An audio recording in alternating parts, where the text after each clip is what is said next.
안녕하세요. 토끼장입니다. 저는 임시인을 100번 정도 했고요. 낙태는 한 5조 5억 번 정도 했습니다. 뭐 그렇게 살고 있어요. 자, 오늘은 무엇을 할 거냐면요. 기술 검증을 할 겁니다. 제가 어제 이진호가 조작을 했다. AI 딥보이스를 통해서 김세론의 음성을 조작을 해서 영상을 만들었다. 그렇게 했고, 지금까지 했던 이진호의 모든 거짓말들은 그 김세론의 녹취로부터 시작된다는 걸 다들 알고 계시죠. 그런 녹취를 올려놓은 다음에 자기 마음대로 팩트를 비틀었단 말이에요. 왜냐하면 김세론 씨는 이미 고인이 되셨고 거기에 대해서 반박을 할 수 없으니까 자기 마음대로 그냥 조작을 한 거예요. 어제 영상만으로도 저는 충분히 검증이 됐다라고 생각을 합니다. 음성 합성이 실패를 해서 아티팩트라고 그러거든요. 균열이 가해진 거예요. 그래서 남자친구를 그냥 남자친구 뉴욕에 있어요. 뭐 그런 말을 남자친구 뉴욕에 있어요. 뭐 이런 식으로 음성이 깨진 상태로 나온 것도 보셨을 거예요. 그래서 오늘은 2차 검증으로 시연을 하겠습니다. 아까 제가 오프닝 때 낙태를 5조 5억 번 했다고 그렇게 영상 올렸었잖아요. 자, 이거 한번 보세요. 안녕하세요. 토끼장입니다. 저는 임시인을 100번 정도 했고요. 낙태는 한 5조 5억 번 정도 했습니다. 뭐 그렇게 살고 있어요. 자, 여기에다가 여자 목소리를 입혀볼게요. 안녕하세요. 토끼생입니다. 저는 임시인을 100번 정도 했고요. 낙태는 한 5조 5억 번 정도 했습니다. 그렇게 살고 있어요. 여자 목소리를 입혀보면은 제 목소리가 클로닝이 돼서 제 억양이라든가 뭐 이런 특징들을 카피를 한 다음에 여자 목소리만 입혀서 다시 출력이 됩니다. 안녕하세요. 토끼생입니다. 저는 임시인을 100번 정도 했고요. 낙태는 한 5조 5억 번 정도 했습니다. 그렇게 살고 있어요.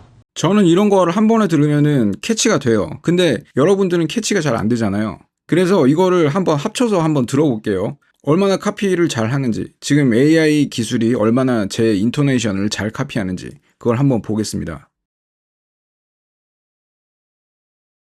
안녕하세요. 토끼생입니다. 저는 임시인을 100번 정도 했고요.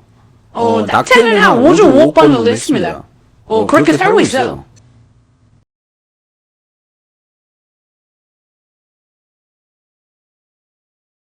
인토네이션을 완전하게 카피를 했어요. 이런 기술을 뭐라고 하냐면은 보이스 컨버전이라고 하는 겁니다.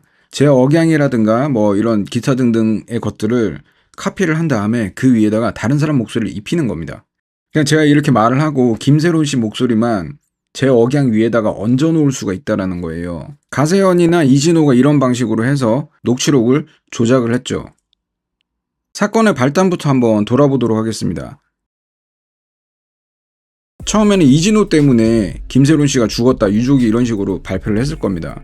맞잖아요. 그건 진실 맞습니다. 그런데 거기에 대한 공방이 오고 가면서 김수현 씨와 김세론 씨가 사귀었었다는 사실이 아우팅이 됩니다. 그때부터 이제 대중들이 난리가 났죠. 이게 무슨 일인가 하면서 엄청 화제가 됐었어요. 그런데 귀신같이 김세론 씨의 녹취록이 등장을 합니다. 자기가 결혼을 했었고 임신을 했었고 막 그런 식으로 했다고 하는데 완전히 조작된 녹취록이었습니다. 그리고 김세론 씨가 결혼을 했었다고 하면서 증명서를 오픈을 했었어요. 뭐 뉴욕 남편이라고 한 사람이 오픈을 했었는데 그 뉴욕 남편이라고 알려진 그 사람이 오픈했던 그 결혼 증명서는 증명서가 아닙니다. 그거는 증명서가 아니에요. 그거는 결혼 신청서 같은 것이고 여기 잘 보면은요 이렇게 볼펜으로 그려져 있어요. 이거는 신청서입니다. 우리가 뭐 주민센터 같은 데 가면은 공문서 같은 거를 발급받을 때 이렇게 신청서 써내잖아요. 그런 거랑 똑같은 거고, 그러면은 진짜 결혼 증명서는 어떻게 생겼나? 이렇게 생겼어요. 그냥 대학 졸업장처럼 이렇게 생겼거든요. 그러니까 이런 팩트 같은 것들을 다 뒤틀어가지고 사람들을 속이고 있었던 거예요, 이진호는. 그럼 결혼 증명서도 가짜고, 그럼 음성 녹취록도 가짜면은 김세론 씨는 대체 결혼을 한 걸까요? 이진호는 김세론 씨의 녹취록을 통해서 김세론 씨가 남친들이 엄청나게 많았다, 결혼도 했었다, 낙태도 했었다, 뭐 이런 사실을 대중들에게 공개를 했었는데 결국에는 이 모든 것들이 무효가 됐다라는 겁니다. 그러면 이 녹취록은 대체 누가 조작을 했으며 어떤 용도로 제작이 되었는지 이제 다들 아시잖아요. 이제는 뭐 다 끝난 거 아니겠습니까? 그러나 이것만으로는 불충분하다. 결국에 제가 보여주는 것도 저것은 조작이다라는 것에 대한 증거인 것이지 이진호를 감옥에 넣을 수 있는 그런 증거는 아닙니다. 그럼 어떻게 해야 돼요? 김세론 씨 스마트폰에서 디지털 포렌식으로 나온 자료들이 결국에는 이진호를 감옥에 넣을 수 있다라는 겁니다. 그리고 그런 증거에 대한 열쇠는 유족분들이나 가세현이 가지고 있을 확률이 매우 높다. 저는 보고 있습니다. 그냥 한마디로 말해서 2달 전에 이진호 씨가 김세론의 녹취를 입수했다. 김세론 씨가 결혼도 했었고 낙태도 했었다. 이런 녹취를 입수했다라는 것 자체가 명백한 허위라는 거죠. 그리고 가세현은 이진호가 했던 방식 그대로 지금 다시 녹취록을 재구성을 해서 대중들에게 공개를 하고 있습니다. 이게 지금 김세론 씨랑 뭐 김수현 씨 이런 사람들 사이에서 일어난 일인데 그 가세현의 영상들을 보면은 막 강용석도 나오고 무슨 고상록 변호사인가 그런 분도 나오고 여튼 김세희 대표가 싫어하는 사람들은 총출동을 하고 있어요. 이게 무슨 개 막장 드라마도 아니고 말이에요.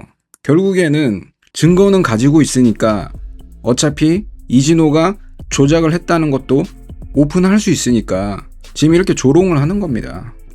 그러니까 결론은 뭐겠습니까? 이진호 감옥 가는 거예요. 정말 안타까운 게 뭐냐면은 그 정우성 씨 아시죠? 작년에 정우성 씨도 일이 있었잖아요. 근데 정우성 씨는 그 문가비 씨와 그런 일이 생겼을 때 자기가 다 도의적인 책임을 지고 아빠로서도 책임을 지겠다고 했어요. 그럼 누가 거기에 대해서 정우성 씨를 욕할 수가 있겠습니까? 아무도 욕을 할 수가 없어요. 정우성 씨가 도의적인 책임이 있다라는 것이 공개적으로 밝혀졌어요. 그러니까 애 아빠가 됐다라는 거니까 결혼도 안 하고. 근데 정우성 본인이 아기의 미래를 완전히 책임지겠다. 그렇게 하면은 그냥 끝나는 문제입니다. 처음부터 김세론 씨와 관련해서 문제가 있었던 부분들은 그냥 도의적으로 깔끔하게 정리를 했더라면은 여기까지 오지를 않았어요. 김수현 씨가 어떤 자문을 받았든지 간에 지금까지 해왔던 모든 것들을 보면은 악수의 악수를 거듭했다라고 밖에 평가를 할 수가 없는 겁니다. 이거 이진호를 골탕 먹이려고 가짜뉴스 만든 거 아니냐 이러시는 분들이 계신데 가짜뉴스 아닙니다. 지난 영상에서 음성 합성이 실패한 부분들을 제가 잘라서 보여드렸고요. 이번에는 보이스 컨버전 기술이 어떤 식으로 작동하는가 보여드렸어요. 그냥 제가 처음에 보이스 컨버전 보여드렸잖아요. 낙태 5조 5억 번 했습니다. 거기에다가 김세론 씨 보이스만 입히면 되는 거예요. 그 보이스를 입히는 비용이 싼 거는 5만원, 비싼 거는 10만원 뭐 이렇게 합니다. 별로 큰일이 아니에요. 그걸 하는 게. 근데 이렇게 싸구려 기술을 가지고 대중들을 농락했다는 게 제정신입니까 이게? 네. 물론 시연을 하는 데 있어서 김세론 씨 목소리를 써서 확실하게 보여드렸으면 좋았을 테지만 내 목소리가 아닌 다른 사람의 목소리를 가지고 와서 보이스 컨버전을 하면은요, 그거는 개인정보보호법 위반으로 범죄가 됩니다. 나의 목소리도 개인정보거든요. 김세론 씨의 목소리도 김세론 씨의 개인정보입니다. 그래서 제가 함부로 쓸 수가 없어요.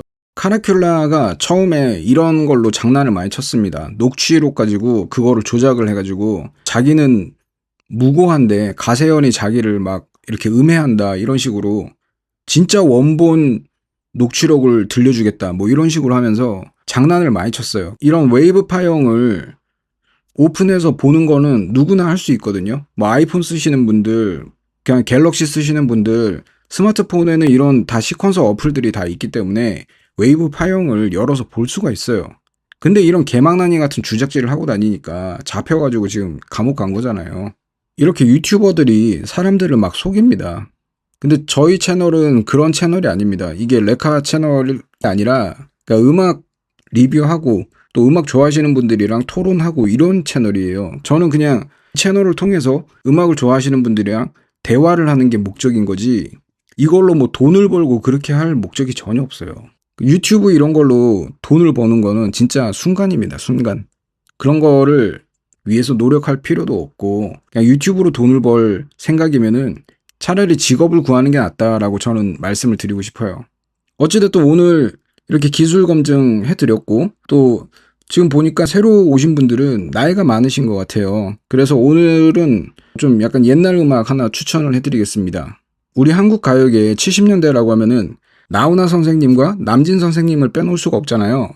근데 제가 이렇게 옛날 음악들을 많이 찾다 보니까 좋은 음악들이 굉장히 많았는데 그 중에서 그 이혁원이라고 하시는 분을 제가 좀 찾았어요. 이혁원이라는 분이 이제 트로트를 작곡하시는 그런 분이에요. 그래서 이분의 작품 중에 하나인 모든 것이 꿈이었네 라는 곡 제가 추천드리면서 오늘 영상 마치도록 할게요. 이혁원 선생님의 모든 것이 꿈이었네 들어보도록 하겠습니다. 날 두고 떠난 사람 어디쯤에 갔을까. 신이 절반 못 가서 날 찾아오시려나. 이미 내 곁을 떠난 그 사람이 오실까봐 기다리는 내 마음이 허공보고 가슴 뒷네. 저 하늘의 별들은 저마다 이별 없이 살려나. 오늘따라 저 달은 왜 이다지 밝을까.